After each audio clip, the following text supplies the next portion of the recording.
కాంగ్రెస్ ప్రభుత్వంపై మరో జల పోరాటానికి బీఆర్ఎస్ సిద్ధమైంది. జూరాల ప్రాజెక్టులో నీళ్ల లభ్యత లేనందుకు పంపులు సంవత్సరంలో కేవలం 40 నుండి 45 రోజులు మాత్రమే నడుస్తున్నాయి. అదే శ్రీశైలం ప్రాజెక్టులో ఉన్న కేఎల్ఐ పంపులు సంవత్సరంలో 220 నుండి 240 రోజులు నడుస్తున్నాయి. అంటే అన్ని రోజులు శ్రీశైలం ప్రాజెక్టులో నీళ్ల లభ్యత ఉంటుంది.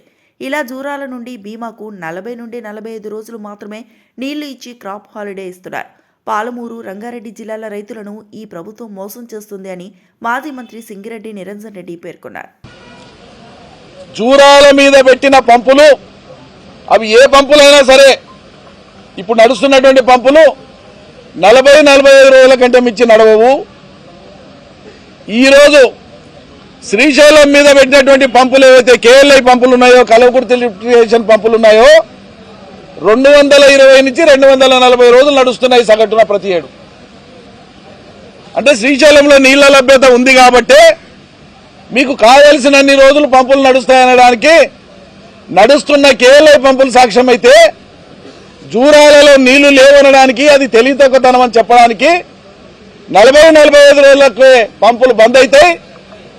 భీమాకు, జూరాలకు క్రాప్ హాలిడే ఇస్తాం మేము ఘనమైన సర్కారు అని చెప్పుకునేటువంటి మీ సర్కారు దీనికి నిదర్శనం.